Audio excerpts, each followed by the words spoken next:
Welcome to the TrainAnything Show. This is John. And I am Dylan. We are passionate about all things endurance, and we are here to inspire belief and action, one podcast at a time. We believe anything can be trained, and we're here to talk about it. Today, we have an amazing guest on who embodies speed, grit, and discipline. Matt McElroy grew up in Huntington Beach, California, chasing waves and running before he became one of the fastest American triathletes on the world stage. In this episode of the TA Show, we'll learn more about Matt, his transition from elite runner to powerhouse triathlete, the highs, lows, everything in between, as well as what's next. But before we do, let us give you a proper TA welcome.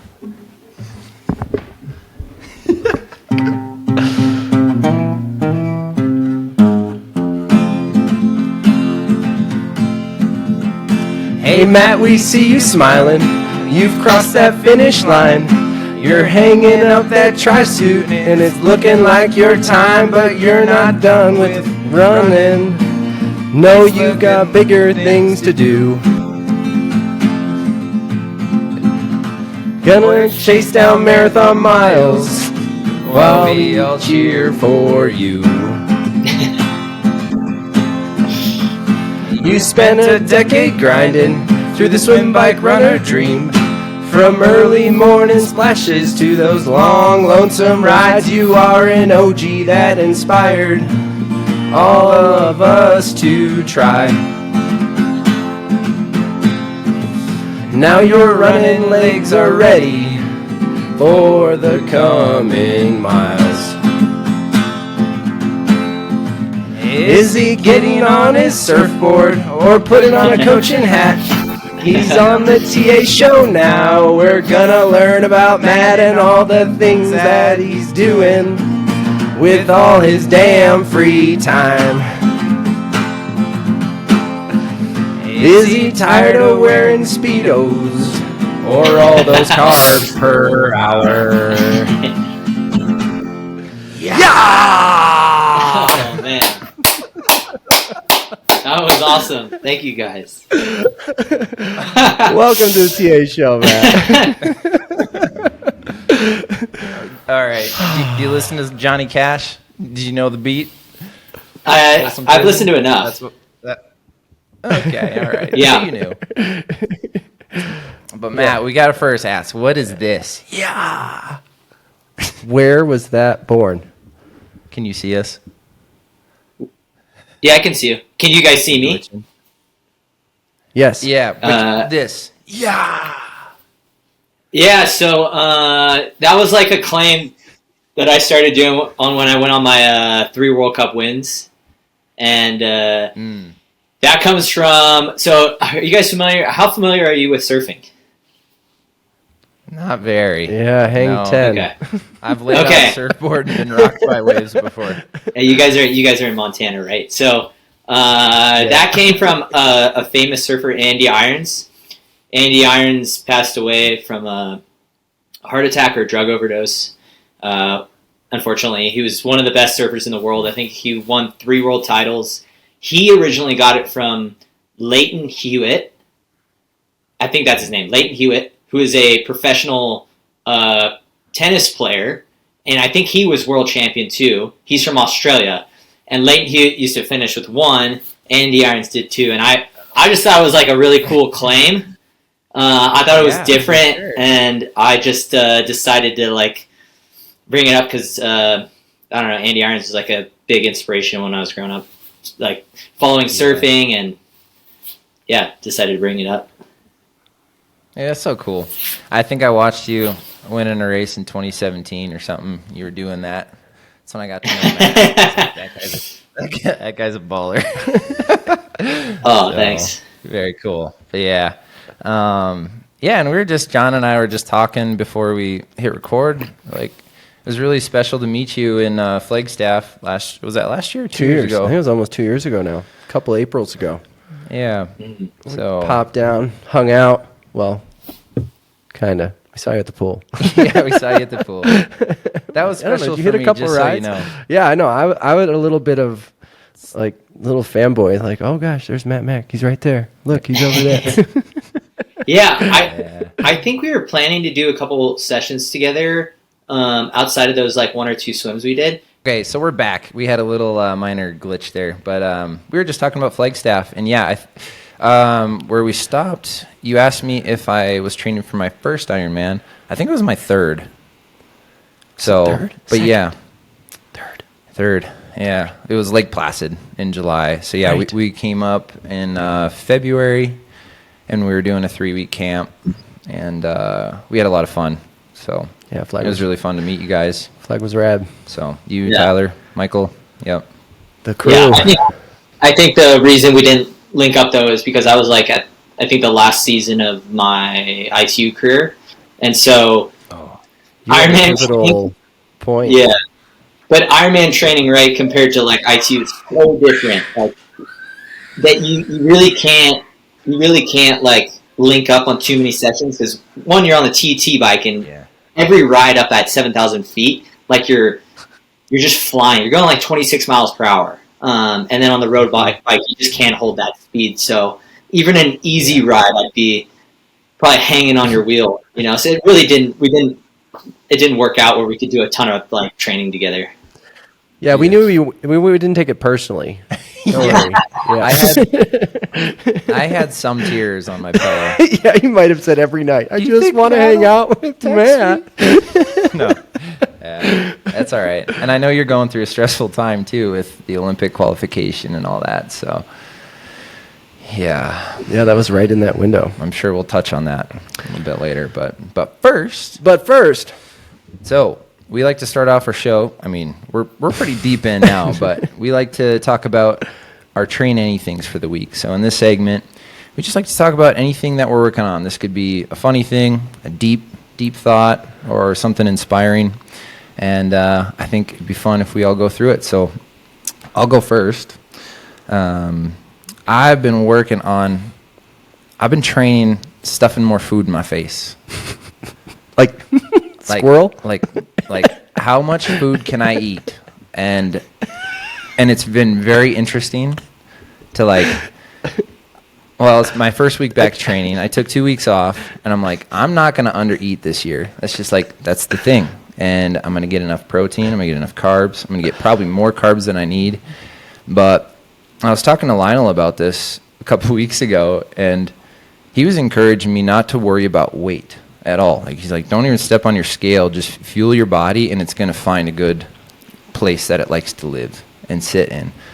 So for me, it's eating.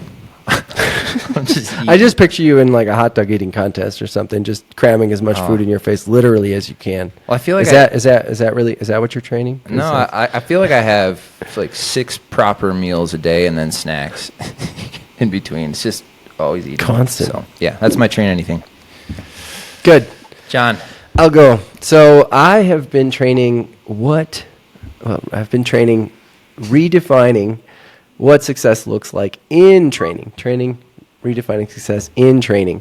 So I've been on a stretch where work has been bananas and I don't have time to train. And I've also been trying to build back over the last, 2 years, long story.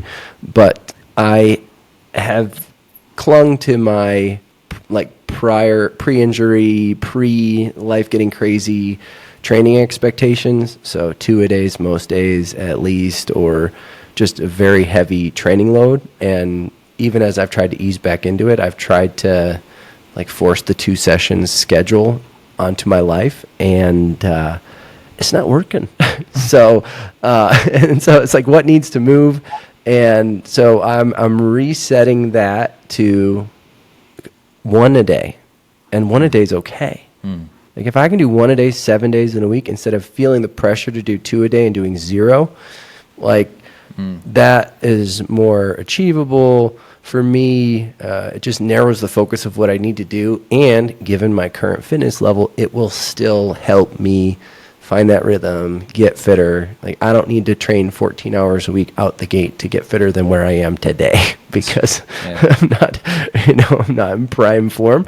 So, resetting what success looks like and trying to execute that. So, awesome. yeah, big shift this week. Consistency wins. Yes, just one a day is okay. And if I do two, great. Two is a bonus, but it's not the expectation that I then don't meet. Yeah. So, And you're only, only. You just got a marathon coming up. You don't have an Ironman? That's right. I get pressure There you off go. of Just the run swim 7 bike days a run. week. Yeah, I'll jump right into that. Yeah. No. But that's what I've been working on. Nice. So I'm stoked to keep venturing down that journey. Cool. Matt, what you been training? Oh, I've been training the mind. I've been in a position where, obviously being done with the sport, I'm in this weird area of like finding a job, and I've been I'll call it doubling down on my faith. So meaning, anytime that I let negative thoughts or thoughts of doubt come into my head, I really focus on knowing that that's not from God, and that and then just shifting my mindset into a more positive thought process. So we go through like ups and downs throughout the day, and I've just really been focusing on that knowing that negative thoughts are not godly, and that positive thoughts are from the Lord. So that's a little bit deeper than maybe eating food or getting back to your training. But to be honest, I'm going through sort of that spiritual journey right now, and I guess that's what I'm working on and learning from day to day right now. Yeah, that's awesome. I can relate to that. Just as like I've been really struggling in my performance the last couple of years. I just I'm not living up to my expectations, and I've put a lot of just like pressure on pleasing the world versus like getting to know God and really bringing Jesus into my life and reading his word. So that really resonates with me too. And I think it's a more meaningful life. So I think for young kids listening, it's like if they have a faith, press more into God. And if you can have a tighter relationship with him, right, throughout your career, it's not so much of a hit on the backside, maybe. I don't know if that resonates, but... No, absolutely. Yeah, and I don't think you don't need to. There's no qualifiers needed on that train anything, because it can be anything, and that discipline required to do that is just like discipline in anything else that we do. So I think that's a great one. Yeah, I will say that it doesn't need to be faith-based either. That's just where I'm coming from. But like for a larger audience, if you're having doubt, just trying to shift the focus to a more positive thought process. Whether it's training, work, right, life, stress, Totally. Financial stress, like any of those things. We're all human. We're all going through it. And I think that's super important, learning how to shift into a positive thought process. Nice. How's it been going? Is it working? Do you feel like yes, more I mean, peaceful? so far, like, I think I had a couple rough days this week, and God showed up yesterday, and yesterday was like pretty life-changing, I would say.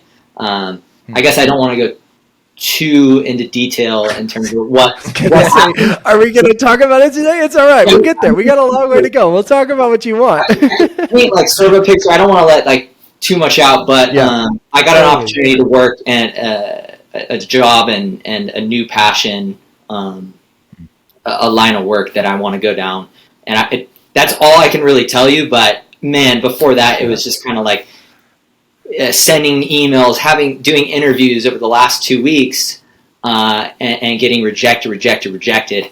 And you can imagine like going from feeling like you're on top of the world as a triathlete, that you're high performance, you're showing up every day, to no work, to no way of providing for your family. Things can get pretty tough pretty quick, and I think yesterday was a huge step forward. So I'm excited for that next chapter in my life, and it's going to be in finance and probably working at a bank. So yeah, look forward to like pursuing that.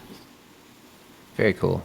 I'm sure we'll get into it a little more. Oh, we will. And but first, I wanna rewind the clock a little bit and just talk about your childhood. Really, let's kind of take you through your career. Let's start kind of at the beginning.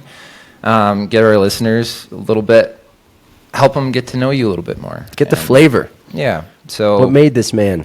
what was your upbringing like? Parents? You have siblings? What was all like that like? Oh man. Yeah, I have two parents. They're still alive, thank God. I have a sister who's in nursing school right now. Older, younger? She's younger. She's 4 years younger, so we got to overlap. She's actually 3. We got to overlap running track and cross country when she was a freshman. I was a senior. That was really cool. I think she ran like 6 minutes for the mile, on a dirt track. So she was pretty quick in high school. And I guess before that, like, yeah, my dad and my uncles come from a surf background. All my uncles were in the surf industry. One of my Uncle Tom created the Volcom Stone. My Uncle Joe created the Hurley sign. So the actual Hurley sign. One created the Volcom Stone. Yeah, so like there's a really... What? Yeah, my That's whole family crazy. is like, very connected to the surf industry. And Huntington Beach in Southern California is kind of the pinnacle of the surf industry. A very artistic family. My cousin right now is working. So my Uncle Joe, his son, works for Nike doing art and design, like designing clothing and stuff. And my other cousin, yeah, we have all these artists in our family. And I actually was gonna originally go to that in college doing like graphic design because I'm super into art. Ended up changing majors, but that's kind of our family's background. Yeah, and like my dad was a phenomenal surfer. Went to San Diego State. My mom went to Long Beach State. They had me by mistake. I think the first time I realized that I was. When did they tell you that? How old were you? I didn't register it until I was in high school. Actually, I got home from practice and I was foam rolling. I think it was like sophomore year, and I looked at like our family photos, and I noticed that I was in their wedding for the first time. I didn't register it. Oh, yeah. Okay. And so like I was wild. Yeah. And I was like, oh shoot, I was a mistake. And I called my mom in the other room. I'm like, Mom, Yeah, I was a mistake.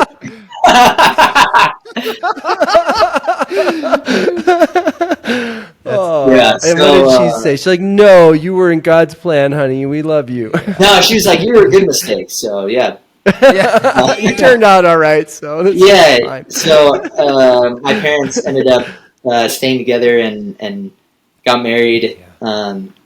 We grew up in Huntington Beach. I went to Sowers Middle School, Edison High School, and I started originally surfing at a very young age. I started surfing when I was about 6 years old, but I got really into it when I was 12 years old. I'd surf like 2 to 3 times a day, and it wasn't until my mom realized that I had like extreme ADHD is when she started telling me to run around the block, which is a 2-mile loop. And then every night before homework, I'd do a 2-mile loop. So I was doing like 14 miles a week. I'd run every day. Whoa. And I do 2 miles before I did homework. Foundation. Yeah. That's So cool. thankfully my mom got me into running because of that, and it helped me focus a lot. You know, like the importance of just going out and getting a run in or a workout in before we do any form of work, as you know, is so important. Yeah, right. Totally.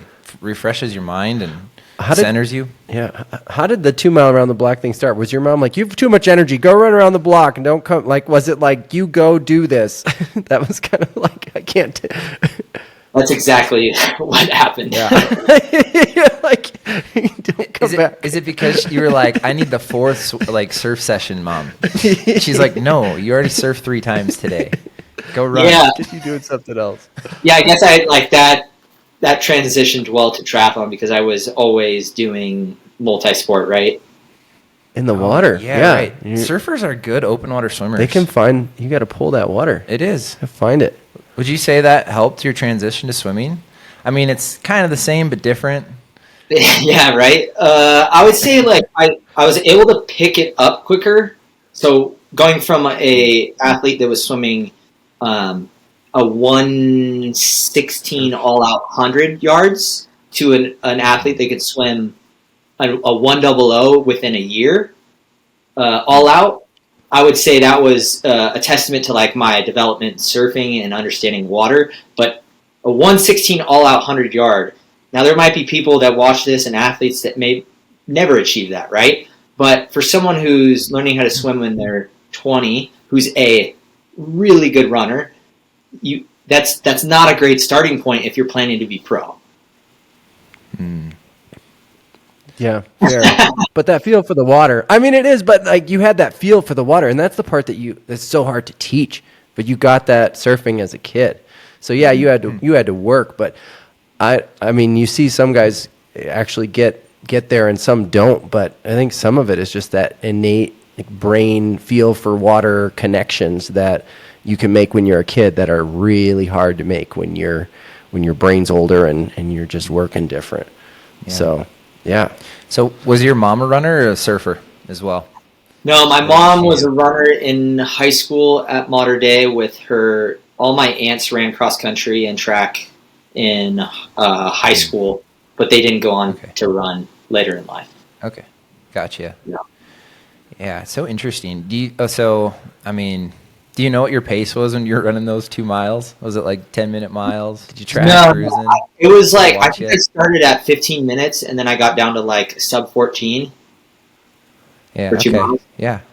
Nice. So I was only under 7-minute pace probably by the end of the year. And is that kind of what launched you into, I guess, joining the track team and grade school and cross country?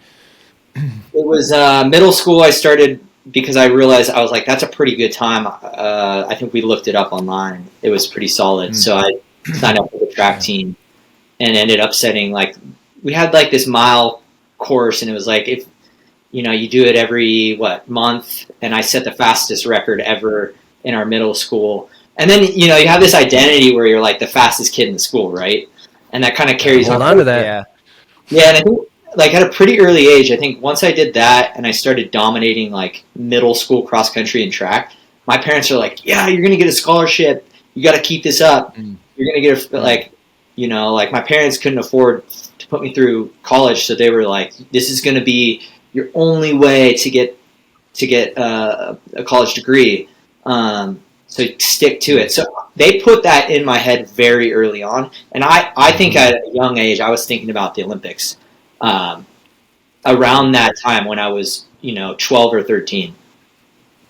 Yeah. Were you inspired by a particular Olympics, or I think watching it on TV? And I don't remember watching it, but I do remember being a big fan of like Ryan Hall. Ryan Hall was like dominant in high school at the time when I was in middle school. So that's about I want to say that's almost 10 years if he's a senior, and I'm like in middle school. So he was the guy like Big Bear, Ryan Hall, then Chad Hall came up, right? He was the California golden like child, and that was, I guess, my inspiration when he went out and got to run at the Olympics. Were you lucky to get on around a good group of kids at that young age? Because I don't know, I just think about like you're so much. I mean, your running ability is crazy, and then mine is not there. But I didn't grow up running. I was like an adult onset runner. I started running after high school, and I'm always so fascinated. Like, how do you get so good? And is it just from those 2-mile runs around the block? Is that what separated you? And then is it a culture thing? In high school or middle school, and because I think about swimming, I can relate more to swimming. Like, kids are so young and we're so pliable and moldable, and you just tell them to do this and then they'll do it, and it's, it's just easier. So I don't know. I'd just be curious your perspective on running and how you started, or is it just a talent thing? I know you work super hard. It's probably a mix of everything. I guess I can tell you my story, and then we can probably come to a conclusion of maybe a couple different things. I got lucky. I had some friends who were on the track team with me. Now, I wasn't super close with our cross country and track team, just because I was so anti jock. I was on the surf team. That was my identity. I just showed up to practice, and then I took off. I was like, hey, I'm going to run 10 miles at 6-minute pace in high school. And then... See you later. Yeah, I'll hang on if you can. Yeah. But I had some really good high school coaches. Brian Cartman and Martin Pinnell. These guys, one of them ran 151-800 at UCI. The other coached, I want to say, anywhere from 12 to 15 guys that broke 9 minutes in the 3200. At El Toro High School, he coached Brandon Bethke, who went on to run 1320 in the 5K. So this Coach Martin came in and we started doing threshold pretty early on. Every Tuesday we did threshold. So I had this I started developing that VO2 max from a pretty early age. And my threshold went from 520 to 450 by the end of my senior, or 455 by the end of my senior year. I think a lot of that, so I had good coaches, but I also had talent in terms of I was pretty tight, and runners need to be tight. You're going to get more responsiveness off the ground, your contact time. You obviously, when you are extremely tight like I am, then you also run into injuries, which I've been plagued with. So there's kind of a give and take. And then outside of that, I would say just going from high school and then being in the NAU pipeline, being coached by Eric Hines, living in Flagstaff, being around some of the best runners in the world. Everyone who I was on the team with ended up running professional. So it was kind of this culture, hey, we're all going to show up and run at NAU, we're all going to run professional. That was, it's like swimming at Cal Berkeley, right? So I think that there's a talent involved in being really skinny and lean. As you've seen, you put me next to Sam Long and Trevor Foley, and those guys are on a flat course like Ironman Arizona, they're going to just smoke me. But if you put me against them in an open marathon, I'm going to smoke them every time. Mm-hmm. Yeah. Oh. Yeah, that's cool. That's just so interesting. Yeah. And that you were in that area to have those coaches that were impactful in your development early. Some of that stuff's a luck thing based on where you live and where you go to school, depending on, your background. Yeah, it wasn't like I was at some private school. This is a public school. Right, your parents didn't. Yeah, my parents never... Huh? Did you appreciate your parents kind of saying that stuff? Hey, you could get a degree, and was that helpful and motivating for your parents to, kind of lead you along? I think it was forced on me. It was forced on you? Yeah. I think, my dad was the type of dad that showed up to baseball games and got kicked out because he was yelling at the umpire. My dad got banned from the Little League baseball series because he went off on the ump every game. So I would say they were supportive. I got my shoes, everything, but it wasn't a stress-free environment. It wasn't you're going to do great. You're going to get it was no. You're going to go to practice day to get that scholarship. And I didn't mind that pressure. I felt like I fed off it. Because I guess it helped me with me and my parents' relationship. If I wasn't always doing super well in school because of my ADHD and focusing, so relying on running and being an athlete was kind of my only way to get to college. Mm-hmm. Yeah. Yeah, that's so interesting. Yeah, it's where was I going to go with that? I grew up with a pretty hot-headed dad, and my mom is also insanely energetic and crazy. So I get that trait, and I put it into sport for sure, like all that energy and but also I'm like really chill, and that's something I notice about you is you got that surfer vibe about you, and you're very kind and like nice to everyone. And I just wonder if like your parents you just kind of find your way. You're like, I didn't want to be like that, but I do appreciate some of the things that they brought to the table, kind of thing. I don't know. I can relate to that for sure. I wouldn't say I'm chill at all. Actually, I would say most people. I think me and you have a good relationship because you're actually more chill, so it calms me down. But I'm a pretty intense person to be around. Less intense than my parents, but yeah, I would say most people that trained with me in the group, or that were on the national team with me, they would say I'm very intense. Certain people can like calm me down, keep me level headed, but when I'm in like that stressful environment, it does get triggering, right? Where you're around people that are on edge all the time, it can I kind of feed off that, right? You're a product of your environment, and I'm probably a victim of that. Yeah. Okay. Yeah. Well, that's cool. Sounds like you've been. Well, I don't know. Maybe this hour will be training chill. So you're doing it. Chill. You're training chill. I know. John might tell you I'm not chill either. Yeah, actually, I'm very chill, but I'm also not. Not. So yeah. I don't know that you can. I mean, this is can you? I'm trying to think of professional athletes who have exceeded at the highest levels who you would like really call chill, like in sessions and stuff. Like the only person that comes to mind, not just because of how he shows up on TV, is Ryan Lochte.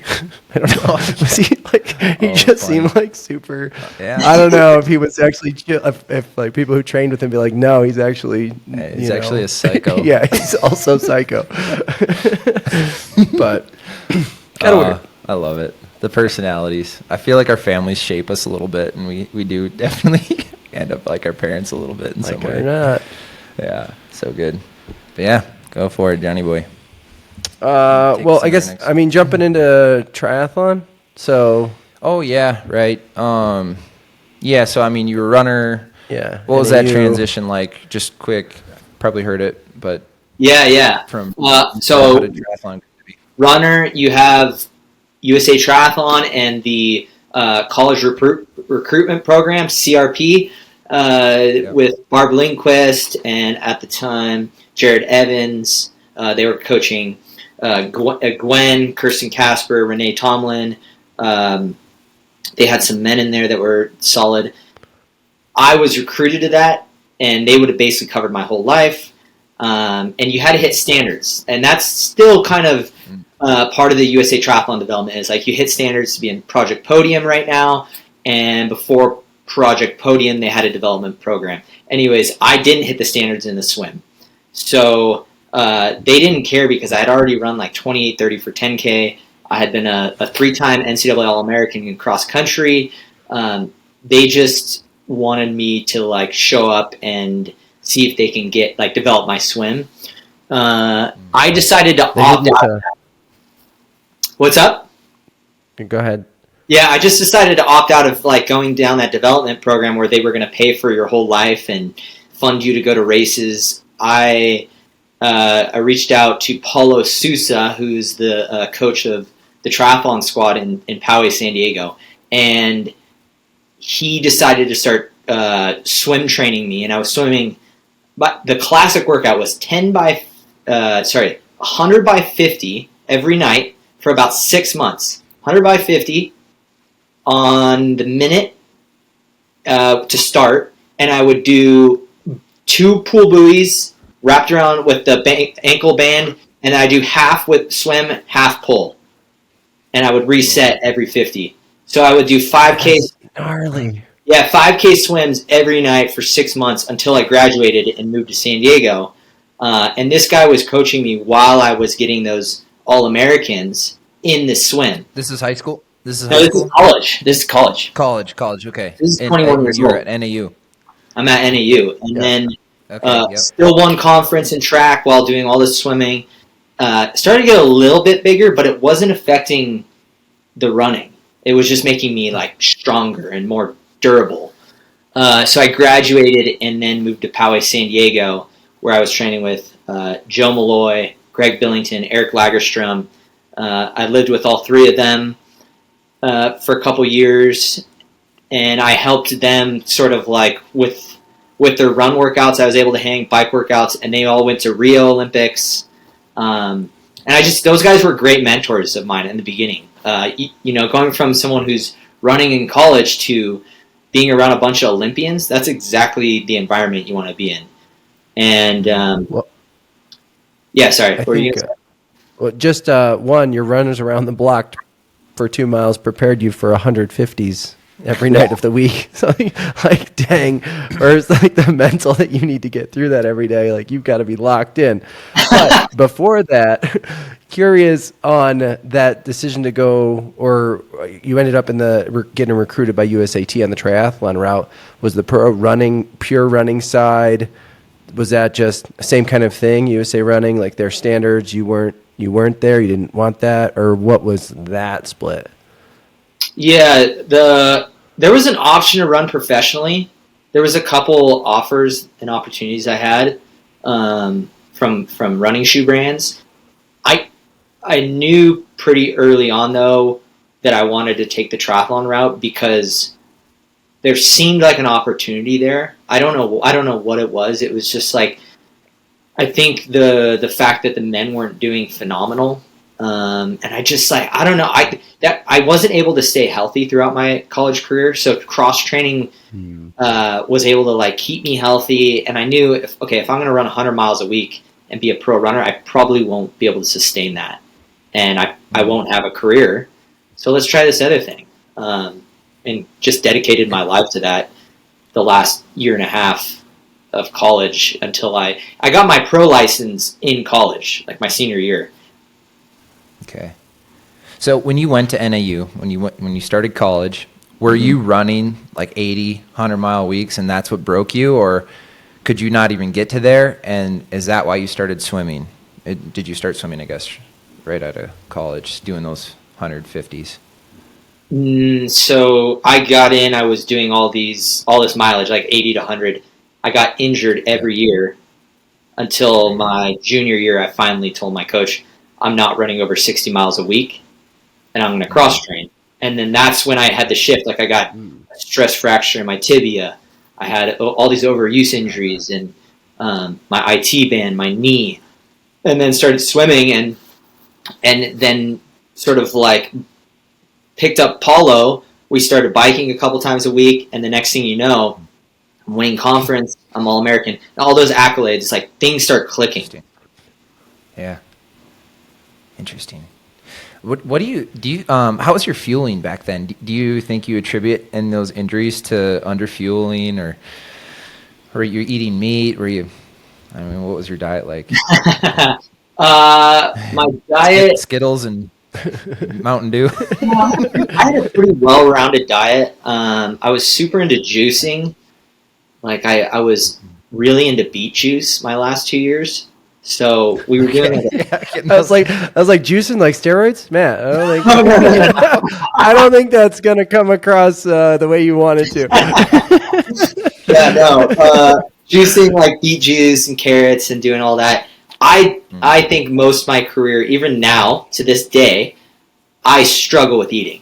I think that comes to just like growing up with my parents. Like, we didn't have a ton of food always stocked in the fridge. My mom used to always give me like $5 and I'd like go get, chicken and rice, but it wasn't like I wasn't always like focused on it. It just like we didn't like our refrigerator. I go to like other friends' house and it was like stocked up, and everyone had all the cool snacks, the fruit roll-ups, and all the candy, and we just didn't have anything. Like, we had Oreos and milk, dude. So I think when I got to college, box of cereal, like peanut butter and jelly. That was it. And I think I just got really good at like not eating, and that's what kept me really skinny. And then in college, I definitely was under eating. And to this day, like yesterday was a busy day. I ate a croissant and I ate dinner. Yeah. A small Forget dinner. to eat. Like I forgot to yeah. eat all day. Like 14 hours went by and I didn't eat. It's not good, Matt. It's not good. No, it's like, yeah, I was just curious if you pin that as, part of your injury, plague in college, or if it was just, you're just an injury prone athlete. But I think it was probably underfueling most of it. yeah, interesting. Okay. So you start training with, these guys, Eric Lagerstrom, you said, Joey, and then I think that's where you landed. And then You're heading into the circuit. Yeah. What after that? Did you just had this culture of hardworking guys and Yeah. just like Within a Olympics year. now? Yeah, within a year I was on the U.S. national team.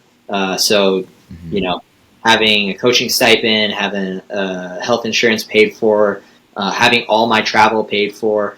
I started getting sponsors like Roca, KT Tape hopped on board. So like sponsors kind of, and this was like a time where I feel like companies were kind of throwing a little bit more cash into like the Olympics. And so I like kind of like all of a sudden went from like absolutely broke. I didn't have like the support. Like my parents weren't able to like buy me the at the time maybe $7,000, $5,000 bike. I had like $600 in my account when I graduated, so I had to run professionally still to afford food and gas and training. So I'd go run professionally. I'd go do a road race, make $1,000, run like 105.5, get third. While I'm still like, and you gotta remember, I'm swimming 40,000 yards a week because I'm trying to accelerate my swim. But I'm running about 25 miles a week, still running pro, getting like top 5 at these races where I could win $1,000 for that year that I wasn't on the national team. And then finally got my first World Cup podium. And then I'm like, dude, I thought I was on top of the world, right? You got sponsors coming in, one World Cup podium after another. And that was from 2017 to 2018. That wasn't 2019 when I started claiming all these wins. All these yaws. Yeah. Yeah. So that was a pivotal point in my career, and it happened super quickly. I remember Paulo, my coach at the time, he sat me down before I graduated college, and he just looked at me. He's like, if you stick with this, there is a really, really good chance that you can be really good at triathlon. And I didn't know what that meant, really. I was like, okay, I'm going to keep showing up. Right? Yeah. Well, you think, going back to like your parents, they initially set that running goal for you, right? And so you got to college, you worked in that, you ran. And so now, right, you're heading into the next phase of life. So it's like, what's the next thing? So like, sounds like that conversation was one of those like, okay, you trusted him, even though you didn't know what it was, you kind of liked it. You're like, all right, I'm in. It's not, where do I sign up? Yeah. And there was no, what I really pride myself on during that time is I was all in. And I noticed throughout my career, when I was training in international groups, a lot of time I wanted it more than, I wanted it more for others than than they wanted it for themselves. You guys ever, I'm sure as coaches, you understand what that means, right? But I'd be training, I'd be 100% all in. And I'd look over and I'd be like, this guy is next to me is not all in. Like he's 95%. I'm at 100. I'm topped off. And this guy's making a living off this. This guy's like, he's getting top 10 at World Cups, but he's not all in. And I just felt like that's what set me apart from a lot of the guys I trained with. Is I just like, that's the part of me that's really intense. Is just showing up to sessions and being very professional, and a lot of times it worked against me because I either like flipped out on someone because they weren't giving it 100%, or they said something where it was like it wasn't part of the culture, and I got in trouble for it a couple times. So it's kind of my story. Yeah. Well, but I think, right, you're chasing to be the best in the world at something. And so some of that is, what's the culture that's going to support that, produce that, and still give fulfillment out of it, right? I think, and enjoyment, like joy. So would you say, where did joy fit into some of that progression and the culture and the attitude that you brought to that? Well, I think that a certain amount of the culture has to start from the coach, right? If your coach isn't showing up to sessions or isn't giving 100%, then your group or the environment's going to be, it's just going to like dissipate and fold. I had great coaches from Paulo Sousa. Ian O'Brien was my coach forever too. Right after that, they created and set the environment for success. Now, at the same time, if you have athletes that show up and you're coaching them and you're trying to bring that energy and you're trying to be all in and they're not there, then you need to get rid of, like, in a high performance environment, you need to get rid of them. And like every time I was on groups, like people were getting fired left and right, which coaches should do. If you're trying to coach pros, you got to get rid of people. Yeah, it's a healthy part of the process. Protect that culture, protect that path. Would you say your peak season? What's that? I was going to say that, and sometimes it was me telling my coach that this guy's got to go. Like this guy's not good for the environment. He's not good for me, and a lot of people brought us down. But I don't have any. I brought this up in the last podcast I do. Like, I may not have gotten along with a lot of those people because I was trying to provide for my family or make the Olympic team.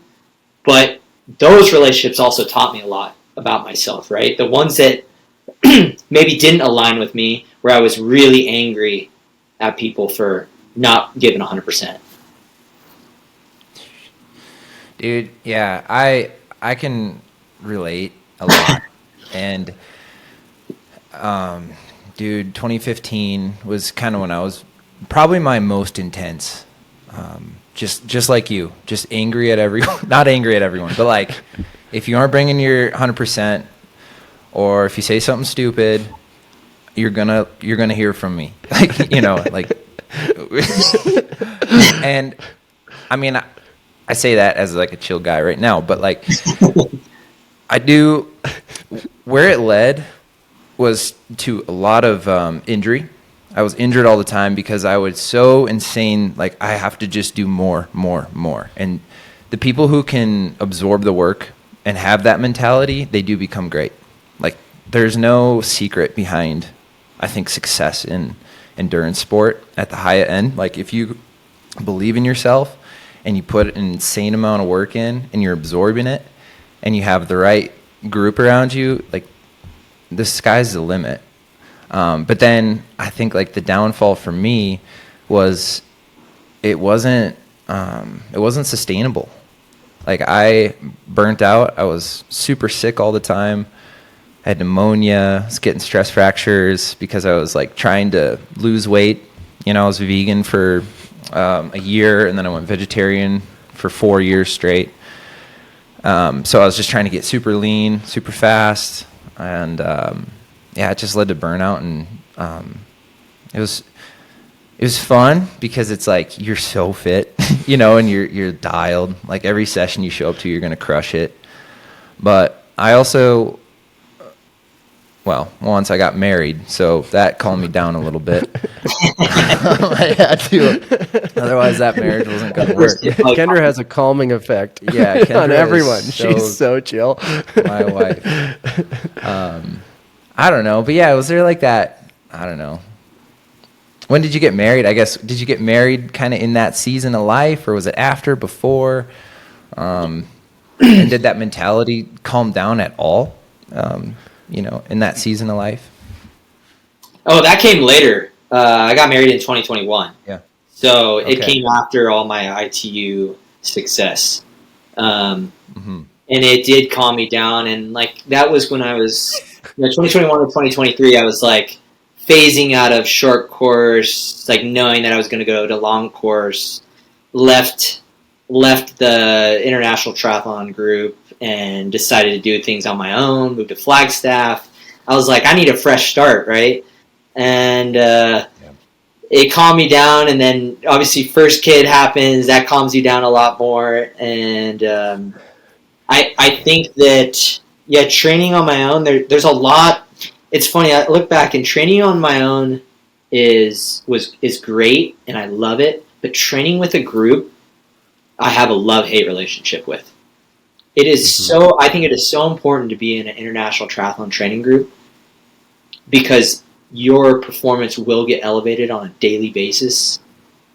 But the stress of training with people and being on time and showing up and like dealing with egos and all these different elements, it's one of the hardest things to do in the world that can honestly cause a lot of people to just burn out, quit the sport, right?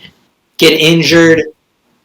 If you can manage that well as a person and as a coach, you could have a lot of success. We saw a lot of that before the pandemic with Joel Filio. He had Mario Mola. He had all the guys that were just like dominant in that ITU scene. And so I think the squad environment was very popular pre-pandemic. Post-pandemic, everyone's kind of doing their own thing now, right? Realize, gee, this is kind of nice to not have to show up with everybody.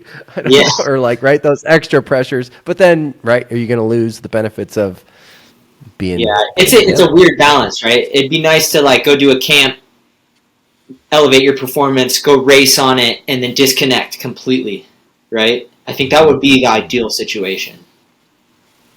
Were you living with the guys too? Is that kind of what the culture was? Were you guys all in the same house? Yeah. And then you were doing sessions with each other on top? Yeah. And, like, oh man, how do I say this? Like, I feel like I have other loves. I don't self-identify as a triathlete. Just like when I told you back in high school when I was like the surfer, but I was on the track team. I didn't identify as the track athlete or the cross-country kid. I was the surfer. When I went to these triathlon groups, I was like, this isn't everything to me. This isn't who I am. I didn't express my faith to anyone. No one knew I was a Christian. Like I don't need to talk about those things in an environment and share that information, right? These aren't people that every day I need to have a deep conversation with. There was people in that environment like Joe Malloy who like we shared tears together. There was, we shared our life together in terms of like an emotional connection. But most people, most triathletes at a professional level, how do I say this, for lack of a better term, are boring. And no disrespect. It's just like it was hard to have a conversation with them outside of training. So if we talked, it was just about training, and I need to disconnect, right? Like when you got married, I'm sure you noticed this. You probably don't show up to your like after your session, tell your wife what you hit your threshold hundreds in, because she doesn't care, right? She doesn't. If I do, she's like, "Oh, I'm so proud of you." That's it. Yeah, she doesn't know she's like, just says that. No, she doesn't know any of my times. I could ask her like my best time, isn't she? She couldn't tell you. No idea. But she's so supportive. Yeah. Oh man. I mean, but some of that, you're in a professional environment, and so as a non-professional athlete, but professional, like career corporate person, it's kind of like you're at work. I don't like, right? I have a relationship with people at work. I see them every day. But like, what we talk about, I don't go into lots of personal detail in some of my work relationships because that's just how I see them. And similarly, have I met some people in my career where I'm like, oh yeah, now I'm friends out of work, and that, yeah, absolutely. But sounds kind of the same. So for you, like so in that culture, when you're with, a bunch of guys who are all, piss and vinegar, we're going to the Olympics. And then like life after that, where you're just training by yourself in Flagstaff, like what do you think the difference is in those two mentalities that you have? And what, I guess I'm like thinking about like, you know, high performance. What made you perform the best? And do you think you can train alone and be the best? I guess maybe what I'm getting at. I think it's not optimal to train on your own, but I think that you can create an environment where you don't need to be on your own. I think that for long course, that's a different game. That's a full, like the long ride. Who are you going to ride with doing intervals for 5 hours? Like even if you had a group, hey, we're going to roll out. We got 5 hours. You know, John's giving you, 3 by 20 minutes or whatever at this pace. Like, and then your training partner, what, is drafting off you, or they're 12 meters, or they're this and that. That's hard to find. The only one who's really doing that is Norwegians, and half the time Christian's just blowing everyone up. Christian's off the front because his threshold's 400 watts, and so they're not like Gustav will be dropped, and he's on his own doing his own power. So in the long course game, it totally makes sense to be on your own. For short course, the dynamics, the pack dynamics, like being in that claustrophobic, swim with 65 dudes who can probably walk on to like a Division II swim team. Like everyone can swim. So the level and the congestion and the dynamic, I think is really important for like a group setting. Yeah, you have to train in it. Yeah. Being at swim practice with each other, doing group rides, practicing, the poles and just riding shoulder to shoulder. Yeah, you need that. Mm-hmm.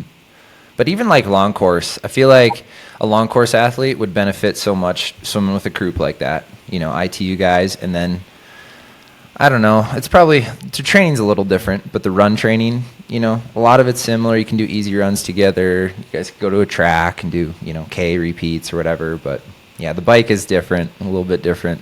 The long rides, got to find some grinders who can do that. Yeah. I mean, if you have someone to go do 200 watts with for an easy long ride, I mean, that's great. But is that elevating your performance?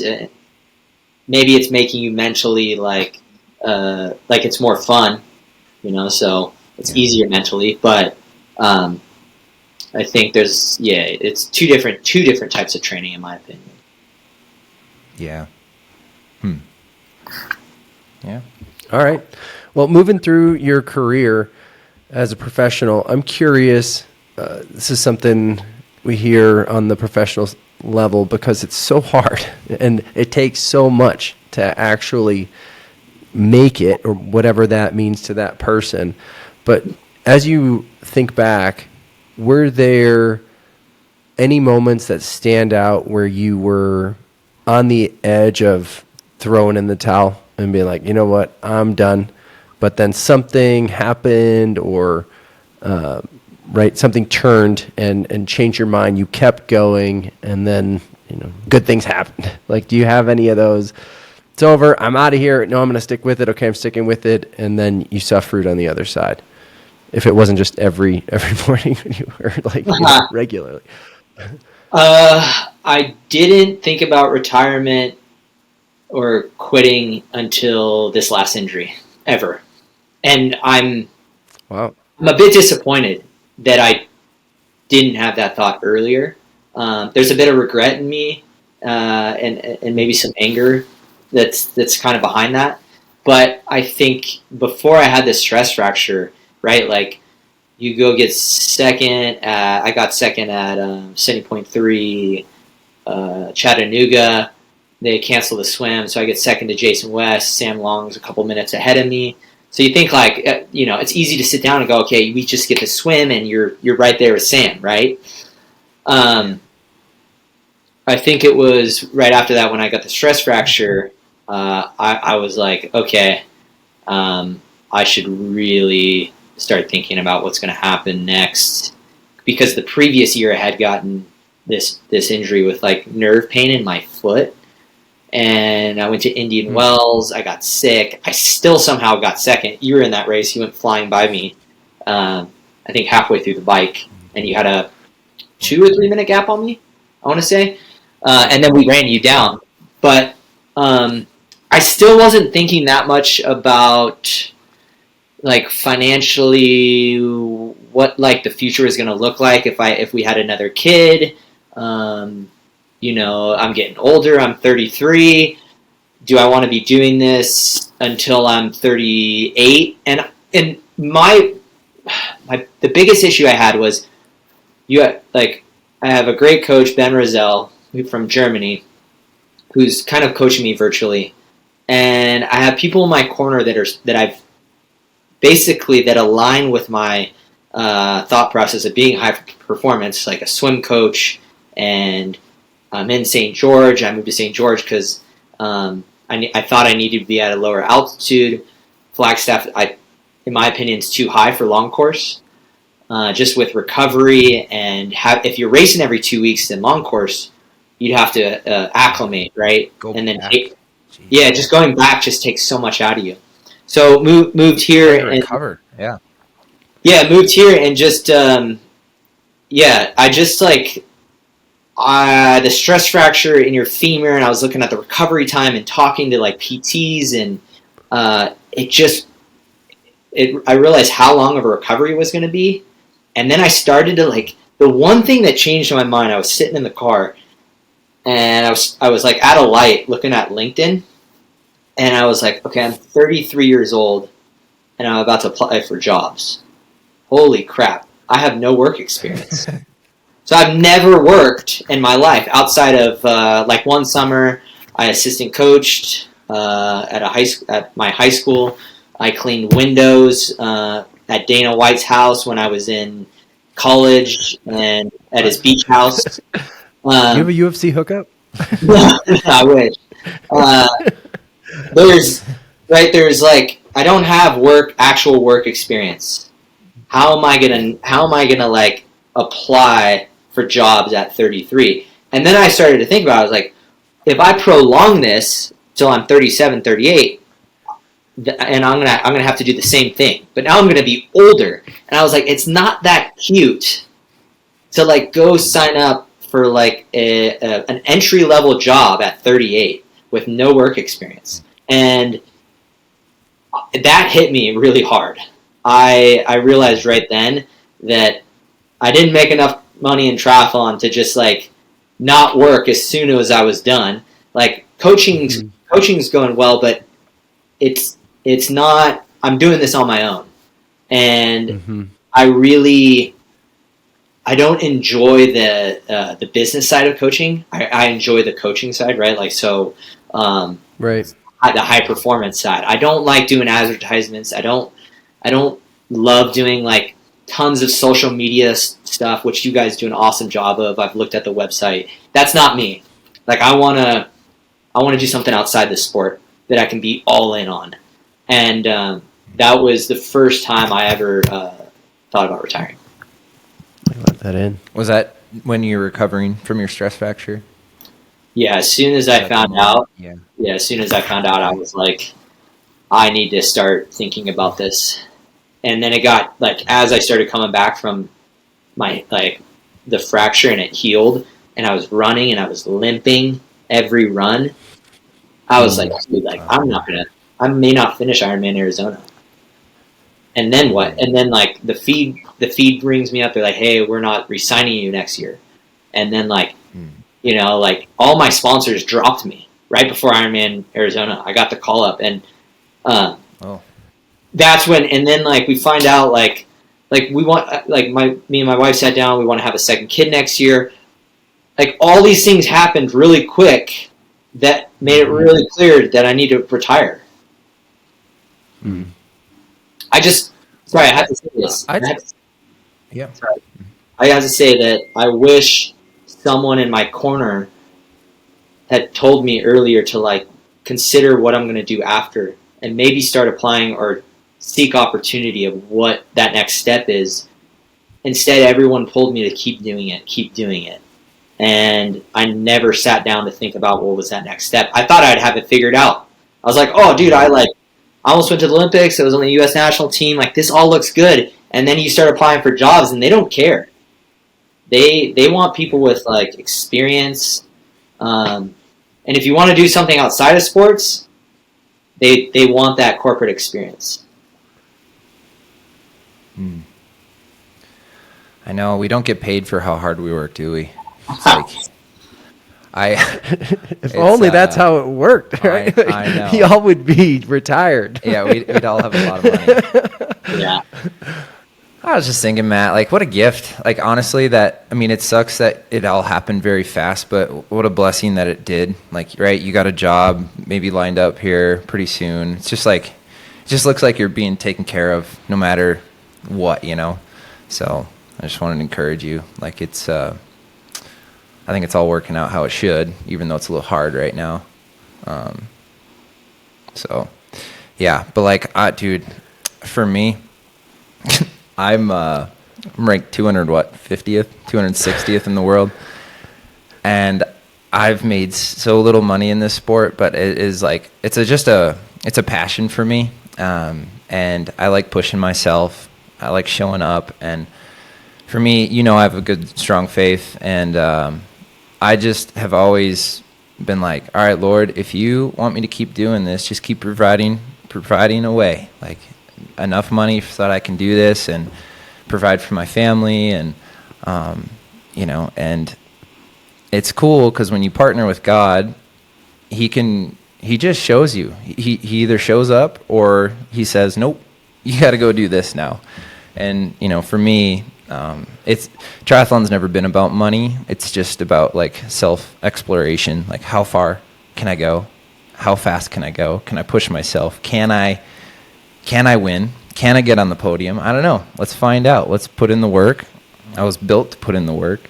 So, yeah, and I don't know. I say that just thinking, yeah, we don't get paid for our effort, and sometimes it's hard, but like corporate jobs will see your work ethic, and I think you just have to, for us, when we are done racing, whatever it is, we just got to figure out how to flip that mentality into the next job or whatever. So, yeah, and I'm not trying to retire you.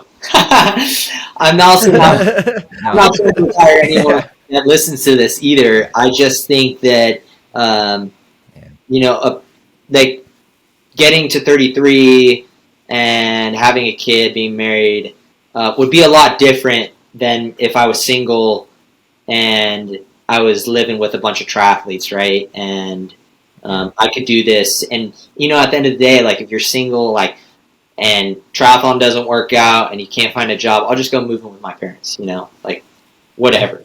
I'm not going to take two other people, move in with my parents and expect them to like float the bill. Like I've never had that, you know, I've never had that support.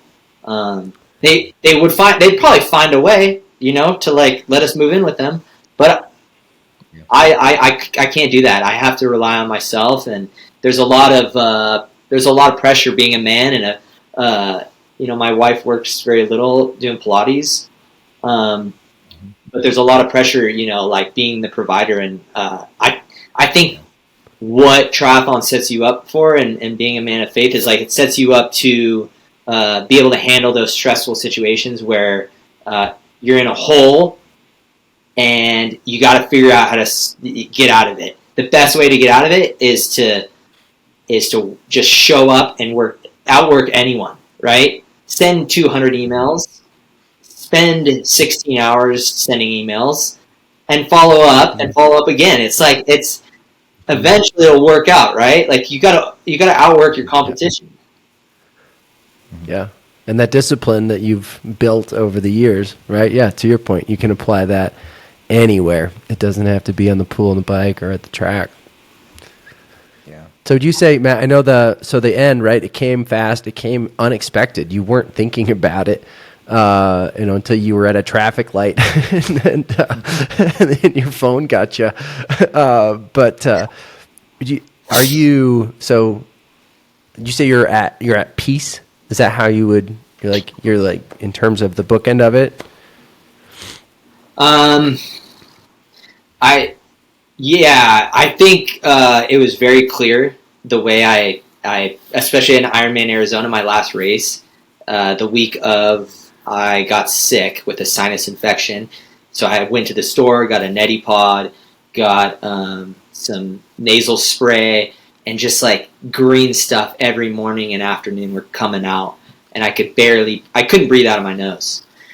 So that was the first time I was like, oh shoot, like this is going to be an 8-hour race with a sinus infection. Doesn't sound very good.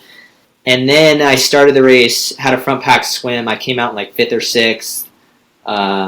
Got onto the bike, was riding with the first group for, I want to say 30 miles, and then got dropped because 2 guys in front of me went to the penalty tent, and then I had to make up, and then they surged, and I had to make up the gap, and I couldn't close it.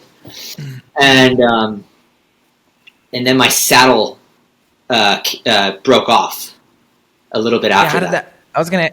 Do you have the Wove V8? Is that what you? No, it wasn't. It wasn't the Wove that broke. It was the seat clamp. I think I was missing. I think one of the bolts was loose and came out, and then I hit a bump, and I just see. It wasn't a malfunction of QR and their seat post, and it wasn't Wove's fault either.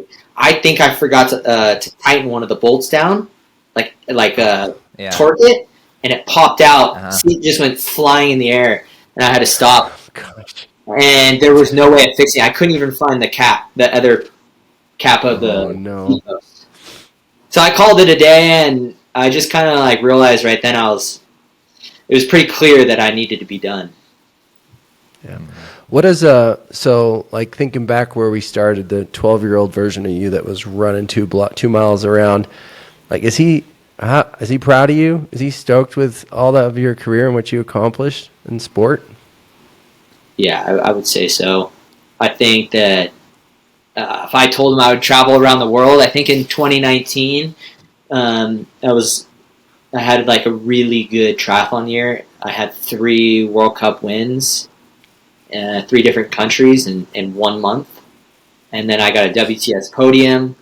I got second. I outkicked Javier Gomez, like my freaking triathlon idol. I beat the Brownlees that day.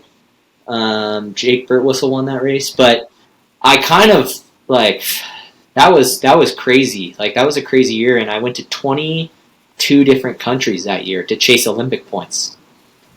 It started in Abu Dhabi, New Zealand, Australia, Spain, Germany, Italy. Like it just I went to I ended up in Kazakhstan getting another World Cup podium. It was just it was crazy. I think if I told my 12-year-old self that, he'd be pretty stoked to the fact that I was one of the best in the world for a couple years in short course, and I'm most proud of that part of my career. The 70.3 side was fun, but I think at the end of the day, racing North American 70.3 doesn't get me excited after doing this the short course. The race around the world. Yeah. Well, we all know you'd be an Olympian if 2020 happened. COVID didn't ruin that, so just want to say that. Thank you.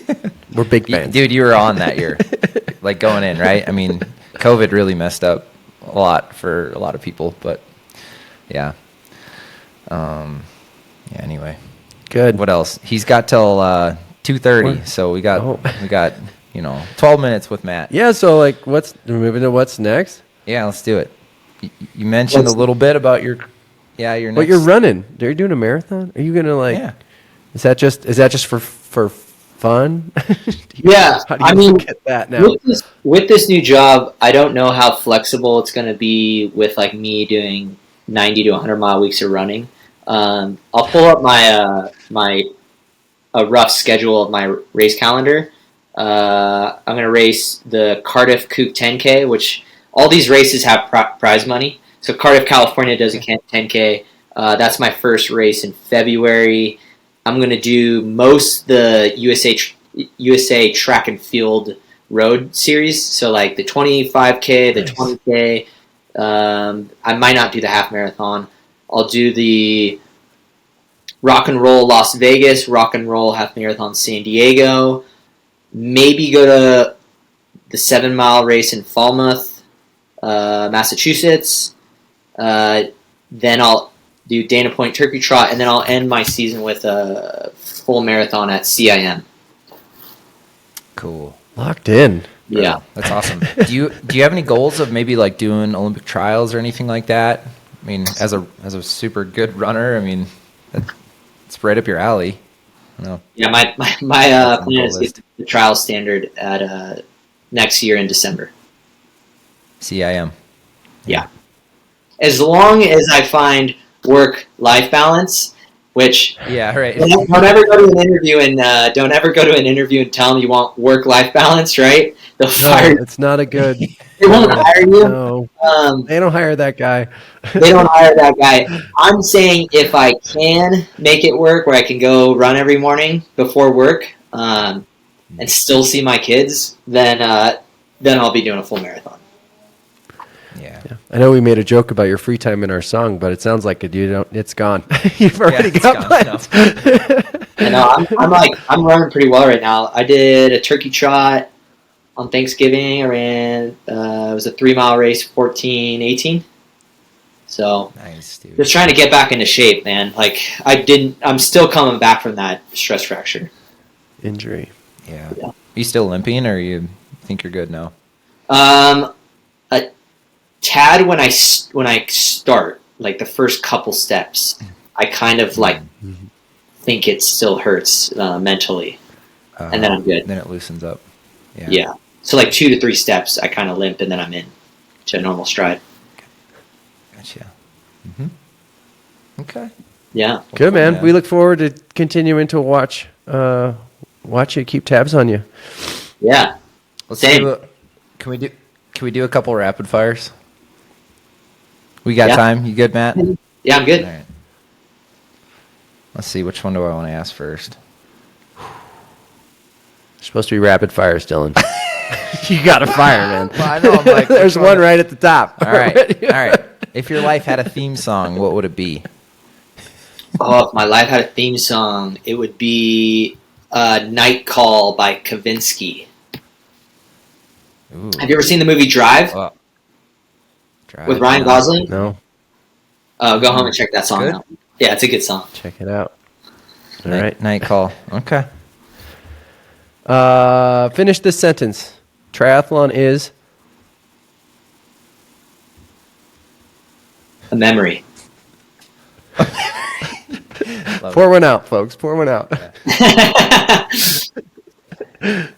If you could instantly master any skill outside of sport, what would it be? Any skill?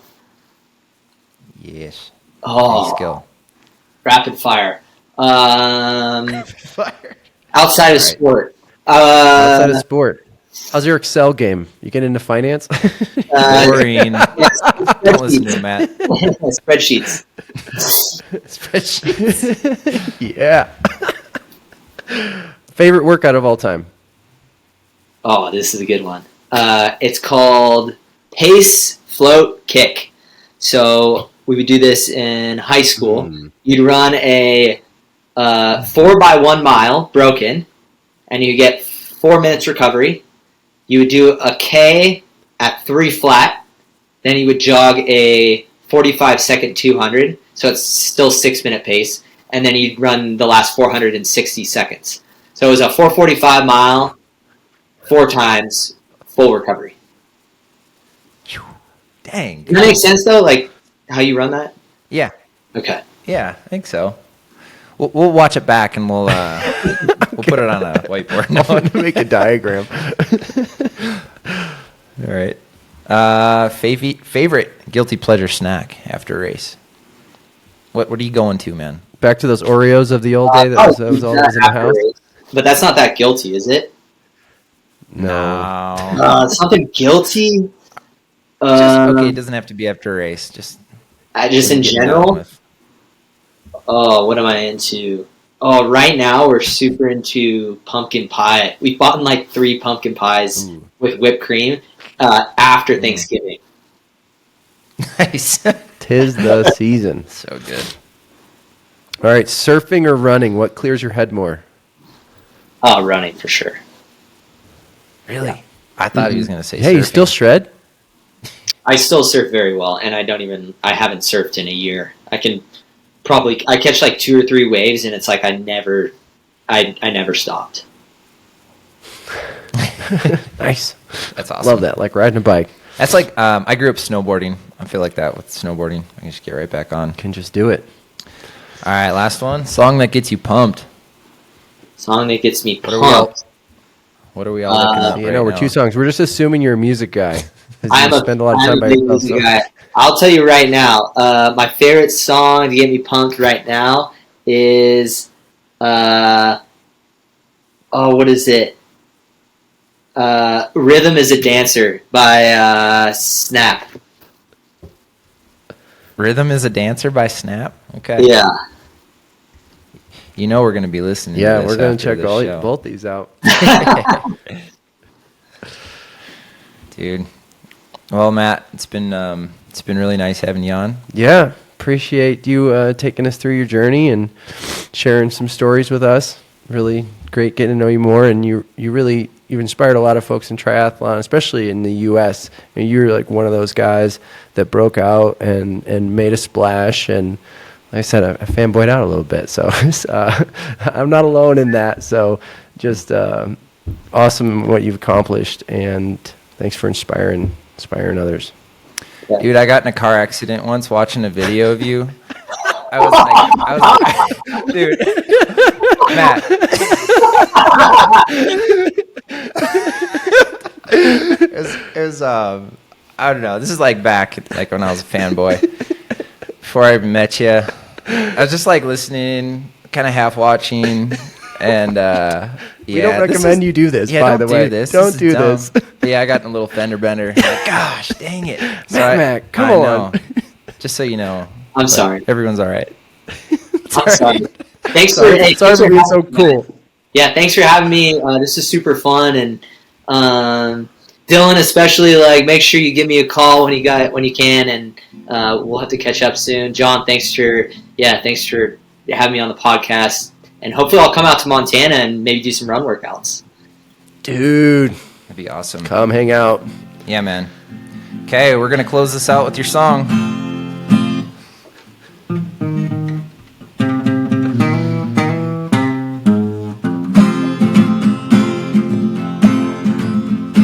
Hey Matt, we see you smiling. You've crossed that finish line. You're hanging up that tri-suit and it's looking like your time, but you're not done with running. No, you've got bigger things to do. Gonna chase down marathon miles while we all cheer for you. You spent a decade grinding through the swim, bike, runner dream. From early morning splashes to those long, lonesome rides, you are an OG that inspired all of us to try. Now your running legs are ready for the coming miles. Is he getting on his surfboard or putting on his coaching hat? He's on the TA show now, and we're gonna learn about Matt and all those things that he's doing all his damn free time. Is he tired of wearing Speedos or all those carbs per hour? Yeah! That's our show.